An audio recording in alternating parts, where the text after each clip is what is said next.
I want to, introduce you to our viewers. So I've been talking a little bit about your journey. You started your career in a startup, and now you've come full circle to to a startup. Very So true. you started in a startup right out of college, then you got your MBA. You were the youngest, of your cohort in your MBA. Yeah. After that, you worked for 12 years in investment banking. Then you moved from investment banking, you moved to manufacturing, taking up the role of VP of IT, being the CFO of NRB Bearings, which is a really Right. large bearings manufacturing firm in India. You've been lauded, you've received so many awards for your work there as CFO, and you felt like you didn't want to settle with your career there, so now you shift back to a startup, and this time as the head of finance and head of business enterprise credit at Oran. Yeah.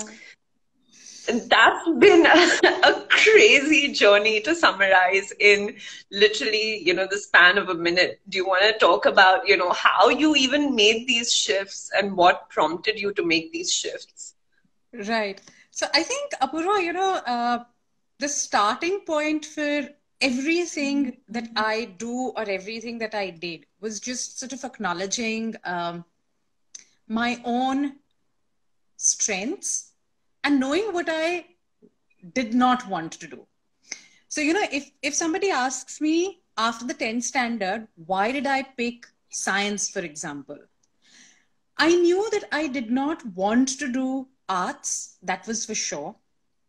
And I also knew that I had an immense amount of love for computer science.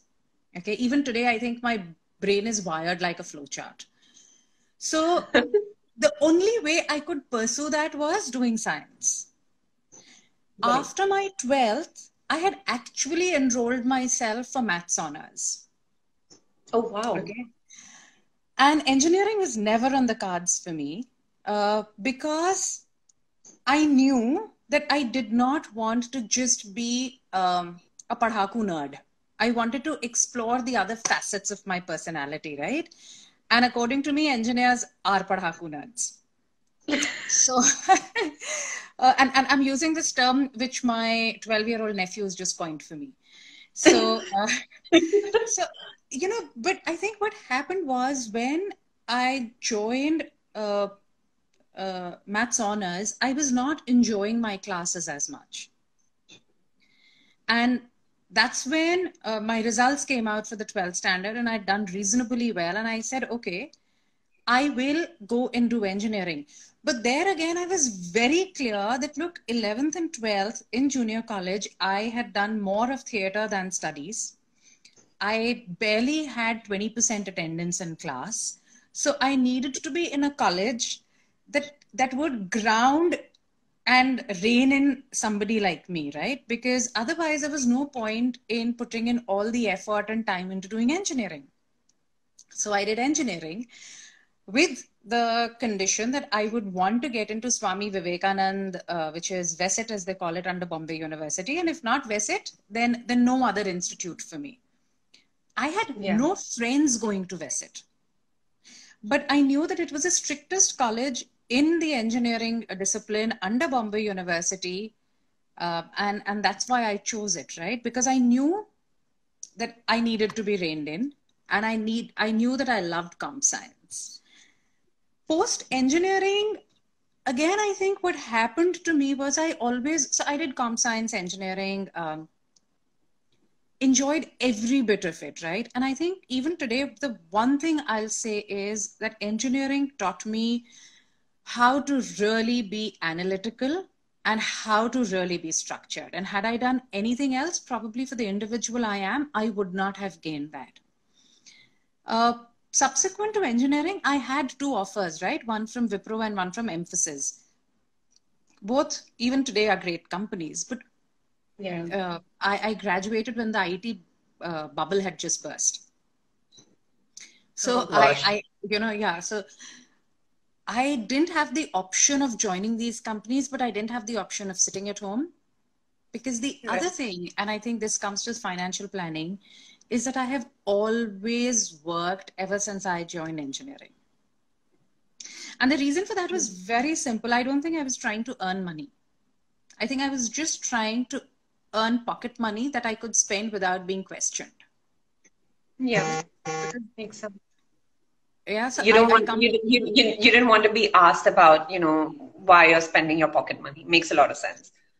Yeah, so I'm quite an impulsive person even today. So I do buy impulsive gifts, and when I want to buy something, I'm not thinking about what it's costing me, because for me it's about the person that I want to gift this to, right? Right. And when I used to ask for money at home, the retort used to be, "Par iski kya zarurat hai? You don't need this." Or we Right. don't need this. And that became very frustrating for me. So I said, don't want to ask anybody for money. I will earn myself. So I think I didn't have the luxury of sitting at home after I graduated and keep waiting for these two firms to call me. So, I did odd jobs in between. I used to work at IMS to, the CAT training institute, to draft the papers for students that were going to appear for CAT. Oh, okay. And it was quite an experience, because it really taught me. It was, I think, the first big learning for me that it doesn't matter what your degree is. Every job needs you to use your mind, and every job has its own pluses. So you do it. And then I couldn't do that for too long, so I joined a startup. From there, went on to do my MBA. When I went to do my MBA, I think I was clear in my head that I wanted to get into investment banking. And at that point in time, what was driving my career decision was, again, that I wanted to earn money. I mean, let's be very Fair honest enough. about it, right? Um, and investment banking sounded very glamorous. I mean, to a 23-year-old who's never sort of stepped out of the house except for 1 year in a boarding school, you're in Europe and you're looking at these bankers who get these fat salaries and bonuses. Let's be honest, it was money and the glamour. Um, and And over here also, I knew that I did not want to get into consulting, because Sure. I know that I am a quantitative person and I like numbers. I mean, even today, this happens with me at work. You give me an Excel and I can play around with it. Give me a PowerPoint and I'm not the happiest person. Okay. So I think I Right. knew that I wanted to be in a field that was numerical, and I went into banking. And I think, you know, banking is a very male dominated industry. It is. It is. But what worked in my favor, and this is hindsight, this is not that I was intelligent back then, right? Um, I was not an intelligent 23-year-old or a 24-year-old, but I grew up in a family where we are three sisters, but Right. we've never been brought up as girls. So we've always been brought up as individuals. Right. Now, And you just have to be self-sufficient as an individual. If you have to earn money, if you have to drive, if you have to cook, if you have to right. swim, you could be a guy, you could be a girl, but you have to learn these life skills. Absolutely. And I also, throughout engineering and MBA, had male friends, because both of them are also male dominated educational fields, who never treated me as a girl. I was always treated as an individual. So Right. I had to fight my own battles because I am who I am. Nobody would sort of give something easily to me because I was a woman. It was not Right. even for a bus seat, right? I mean, Right. didn't get that special treatment. So when I joined investment banking, I did not know what it was to be treated differently because you're a woman. So any situation that came my way, I never looked at it from the perspective of being a woman, Sure, right? you just looked at it as this is a task, it needs to get done, irrespective of my gender, I need to perform.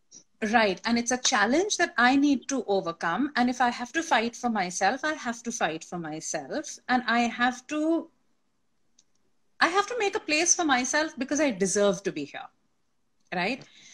And I Right. think that sort of outlook, which in hindsight was a great outlook to have, prevented me from having a stereotype and a victimization mindset, which I think a number of women can potentially develop, saying, I'm being treated like this because I'm a woman. Alternatively, I deserve this because I'm a woman. Right. So neither Right. of the two happened with me.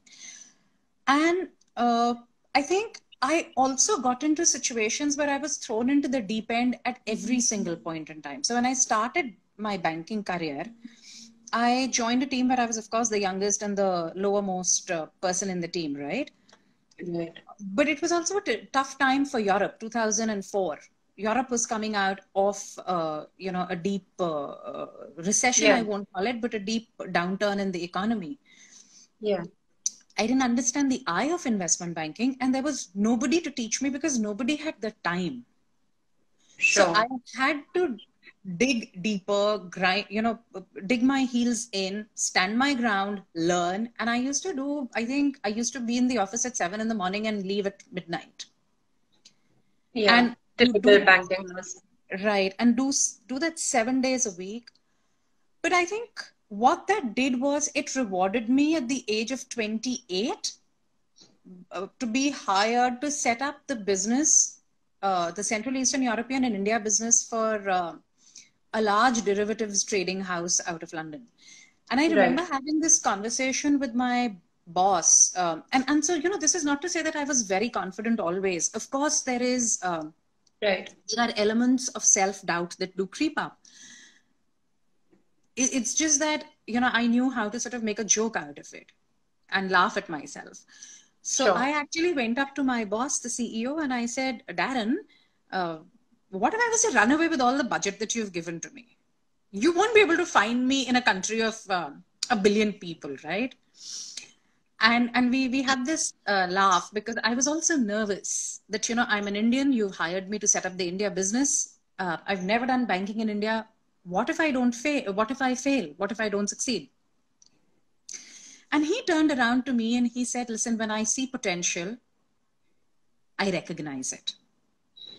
Oh, wow. And Great. I, I mean, you had a really good boss who, saw that potential in you. And I think that's really, what also made a difference, right? Having the right boss can make or break your experience. oh, absolutely. And I think when he said this to me, my take to myself was, if he can have so much of confidence, why can't you have confidence in yourself?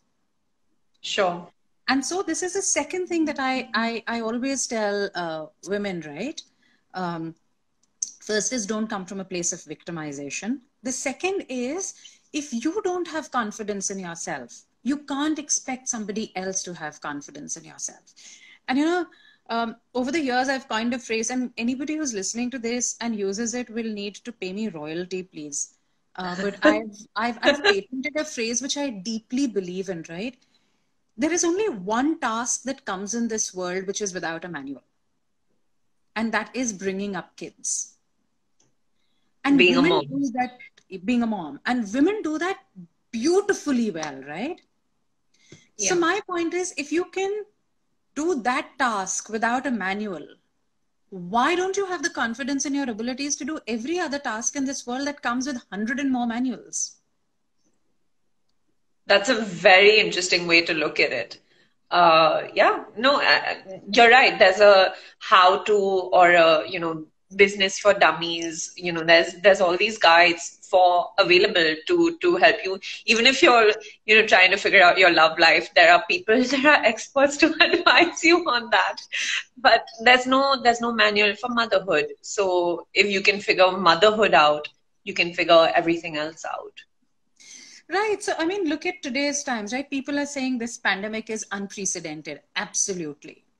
But Yeah. in the larger business world, we have some parallels that we could potentially draw from the global financial crisis or the Spanish flu, etc. Right? Right. There is enough and more literature on it. But today, mothers who are trying to bring up children who can't go out, they don't have any literature to fall back on. They That's don't very have interesting. any Yeah. experience to fall back on, and yet they are beautifully, uh, Engaging the child at home. absolutely. and finding novel ways of doing it, right? Yeah.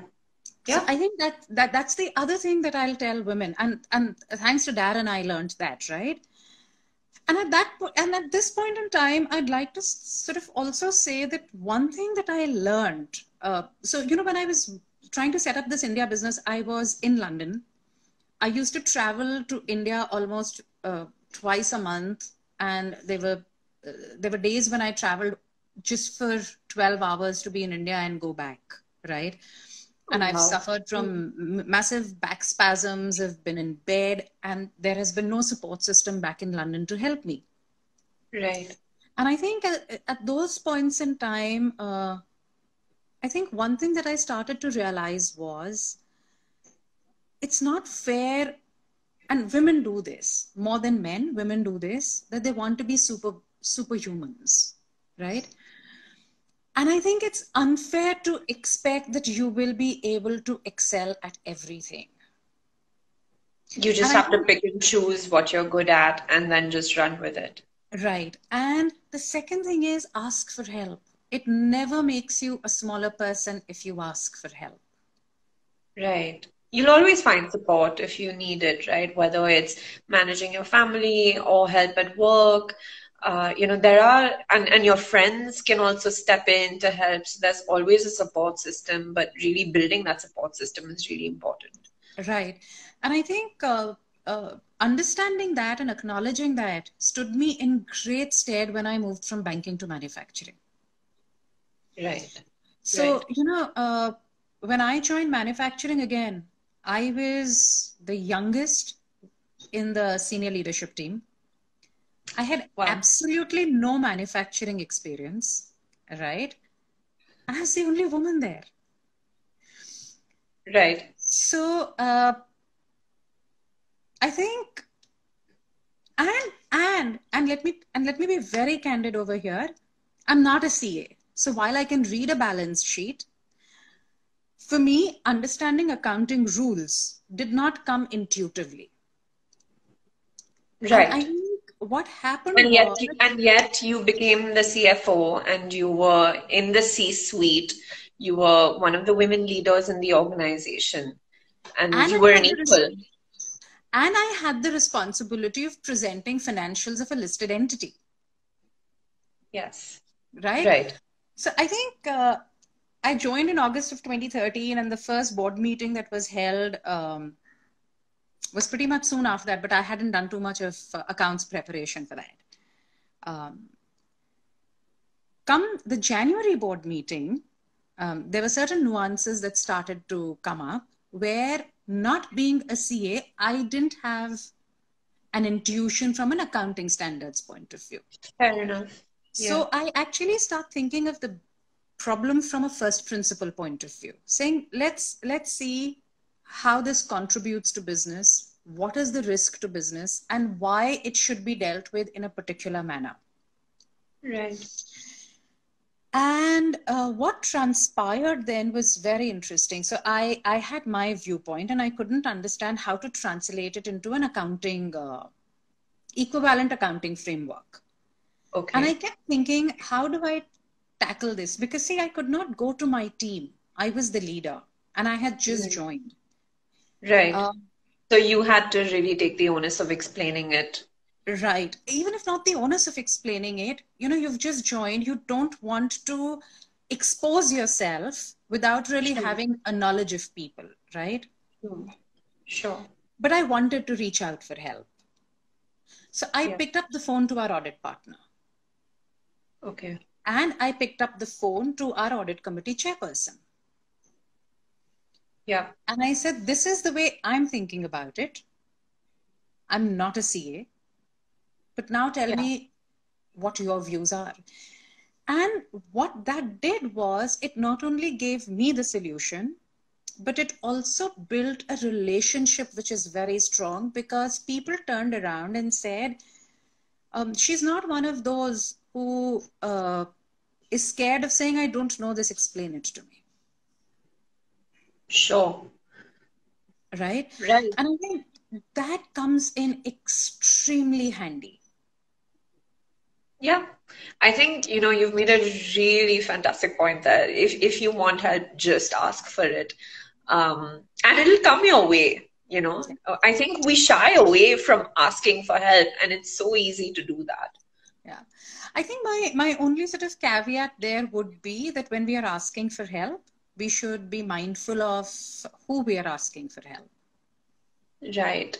Because Be clear about who you're asking and what you're asking them of, right? yeah, because I think there is a professional world out there where any weakness that you do portray can be and will be misused. Right. So you need to know your circle of trust. Right. But within that circle of trust, do not hesitate in asking for help because it does not make you a lesser individual at all. Right. And I think that's on a similar line. The other thing that I learned was admit your mistake. Sure. Nobody Sure. is going to shoot you for saying, sorry, I made a mistake. But yes, somebody will shoot you for wrapping or shoving that mistake under a carpet and trying to, you know, create another problem that could have been solved. Yeah. And I think it's also important to fail because it teaches us why we failed and how we will not fail. And I'll share an early example with you in my personal life on this, right? And I can't Right. believe in saying this on a live this thing, but and I'm sharing it with strangers who don't know me. Right. But I was never a good engineering drawing student. And in the second semester of engineering, I actually failed that exam. So I had to rewrite that exam. Okay. Right. And when that happened, uh, I was completely distraught because I was always a grade A student. Right. Right. Right. And I just could not believe that I, a grade A student, somebody who top school in ICSC, would sort of go and flunk a subject. Fair enough. Yeah. So I had to reason this out, and I was finding it very difficult, which is when my best friend turned around to me and he said, do you know why you're unable to deal with this subject? And I said, why? He said, because in your mind you've decided that you're not good at engineering drawing. Oh, And interesting. if you realize, I also started this entire story by telling you I was never a good engineering drawing student. Right. Right. So, Right. so, Right. so this thing was in my head, right? And he said, leave it and let's understand this from first principles and see how you do. And I've been blessed with a great family and good friends, right? So it was because of that effort that my friend put in with me that I could clear engineering drawing. And now life does come a full circle because at NRB Bearings, which is an auto comp manufacturer, we had engine drawings to use to be able to cost a product. So the first time that I was looking at a drawing, Yeah. I basically had to sort of turn around to myself and say, look at it from first principles. You can understand it. You don't need to get all overwhelmed about this. Right. And it was simple. That makes so much sense, right? I think it resonates a little bit with a lot of, people beating themselves up about failing and just being comfortable with failing. So in Hindi they say kala akshar bhais barabar, right? For some people, they may not understand maths, they may not understand computer science, they may not understand marketing. But at some point in time, you have to let your own fear of the subject or the challenge at hand really go and just take a stab at it. I think that makes a lot of sense. Yeah. Yeah. So I think that happened. And then finally, I think the idea really was that after 6.5 years at NRB, which I think has been the best career decision of my life to date, I decided that I wanted to challenge myself and yet again get into something that I haven't tried my hand at. And the opportunity at Udan came by, and I joined them on 16th of March. I have onboarded from home. I Oh, am wow. working from home, and in these times. And again, Yes. it's been again a very, very interesting experience because you've not met people. People don't know you. You don't know people. I don't know the context of so many individuals and so many conversations that I get pulled into, right? Sure. And Sure. I think what this has necessitated is for me to hold myself back, observe, and then react. Really, you're just taking a lesson in people skills and people management more than anything at this point, right? Through doing virtual calls with them on Zoom, not being able to interact with them in person, not knowing their stories or sort of where they come from, their histories, but still being able to contribute in the team. So yeah, I think what I'm trying to do is both on the business and the people side, not necessarily use my first reaction.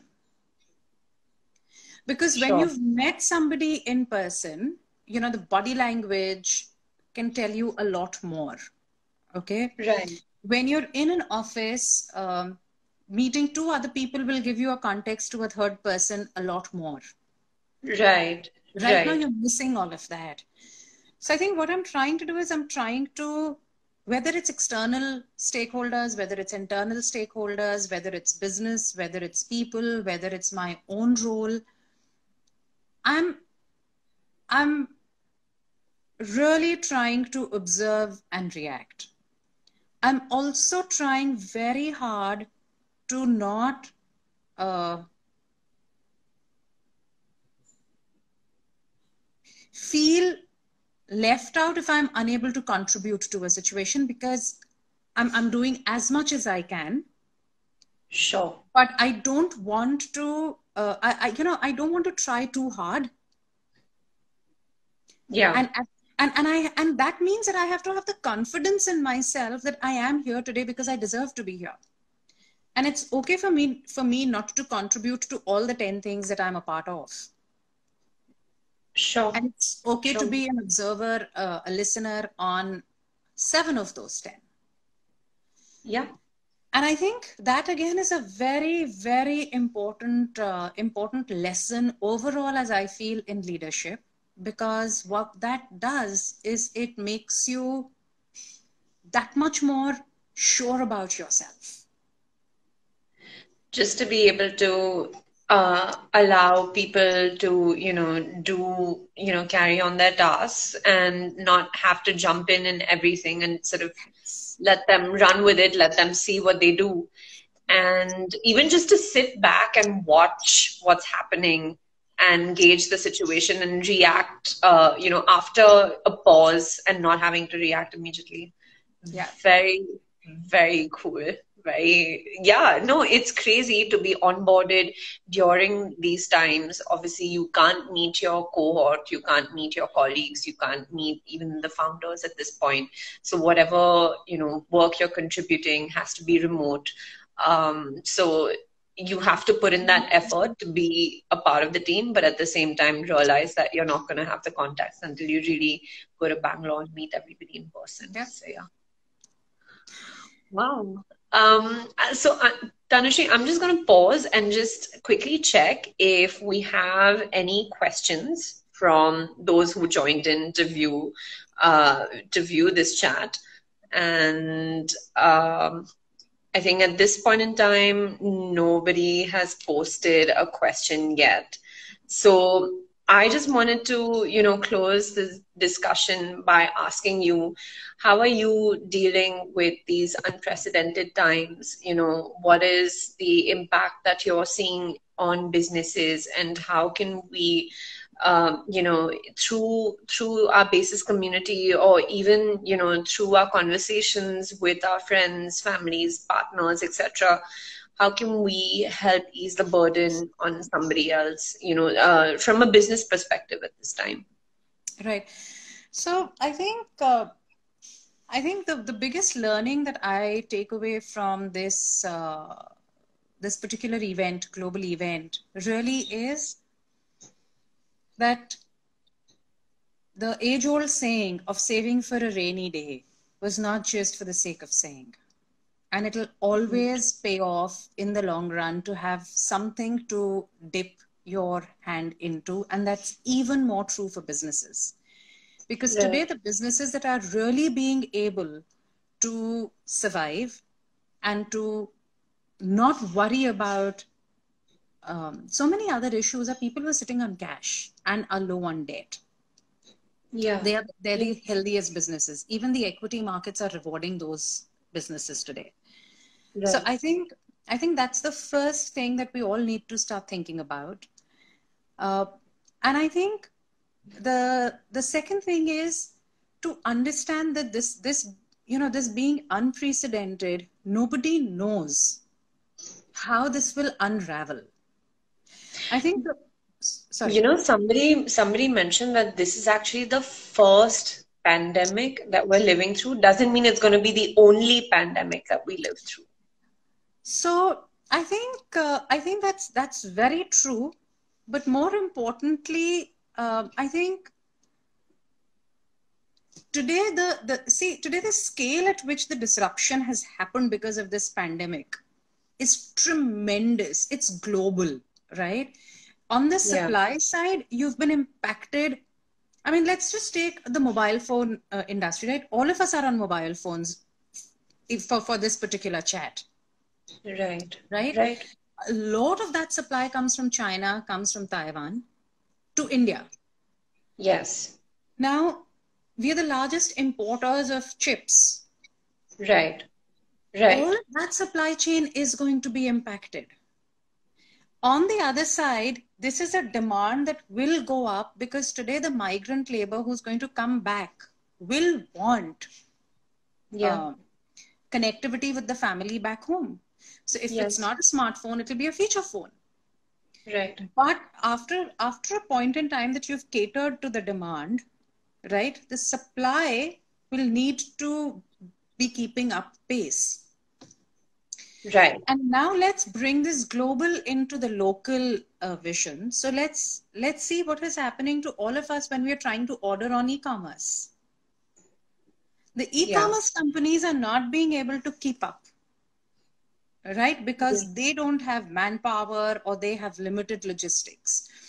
Yeah. So the reason I bring this up is that we need to keep the disruption is not because of a financial situation or a business situation. It's not because of the supply side or the demand side. The disruption is because of a medical condition. So the only way we fix this is with a cure coming in or with a vaccine coming in. Right. Till then, the world is going to be a dynamic world of trying to cope with the situation. And Right. in that, as businesses, we need to be agile and adaptive and collaborate with all our stakeholders. Yeah. And that's the only way we can move forward. And I think ultimately, on a larger scale, right, we all need to have the long term view. We all need to keep the eye on the ball for the short to medium term with the belief that in the long run, this too Yeah. shall pass. Right. But when that new normal comes, life as we knew before COVID may not be reality anymore. Hmm. And to that extent, we need to we need to have an open mind. Travel is going to change. Tourism is going to change. Uh, uh, Real in estate. real estate, everything is going to change. I mean, I've been thinking of IIT Kanpur has developed a disinfectant UV lamp, something like that I was reading about. And I've been thinking about reaching out to them and saying, guys, can you please create something for households where everything that comes into the house can be disinfected, right? Yeah. So Yeah. the way we do groceries is going to change. We are not going to be comfortable in crowded places anymore. Yeah. And I think those are things that we need to think about so that mentally we are prepared. Yeah. It's a lot to ponder on. But I I do want to take a step back and say that this is an unprecedented situation. A lot of people don't know how to react, and just hearing, your perspective. Of course, you're seeing through Udan, businesses and the kind of credit that they need to receive, or even the disruption of the supply chain itself. You're seeing all of that play out in real time. And this is going to be, like you said, there's going to be a new normal going on from here. And we all just need to mentally gear up for that. And the way to really, sail through this time is to just keep asking experts questions, make sure that you're reaching out to your families, making sure that you have the right kind of guidance within your support circle. So if you need help, ask your circle of trust for help, because everybody is facing this, and like you said, it's unprecedented. And we all just have to get through it together. But there might not be going back to what it was previously. Yeah, and I just want, on a lighter note, I'll also just like to leave something else for businesses and professionals. We're all working from home. Yeah. So it's okay for kids to be screaming in the background and the pressure cooker to be whistling in the background. Because we're all living together with a family. And we've got to adapt to our needs before we can, within the house, before we can go out and start adapting to the needs of others. And I think a lot of us are beautifully said. So, we're all losing cool with people because, oh, I'm on a conference call and your pressure cooker is just going off. But yeah, the food needs to be cooked so that so that food's available at a particular point in time, right? Yeah. And I think hopefully this will make us more empathetic when we return to work. Thank you so much. No, that's let's start with being kind to ourselves and to our families before we can be kind to others. Yeah. And I thank you, Tanushree. It's always a pleasure speaking to you. I always have a lot to learn from all our conversations. But thank you so much for making the time to speak to the BASIS community and for sharing your thoughts, both on your journey and on what we might see post-COVID. And if you have any additional pointers that you'd like us to share within our community, please do let me know. And in the meanwhile, really thank you for this wonderful chat, and thank you for your time. My pleasure, always. Great. Have a lovely day ahead and a lovely week ahead. Thank you. And you too. Wishing you and your family, of course, stay home, stay safe, and hopefully we'll get to see you soon in person. Same here. All right. Have a good evening. Bye. Bye.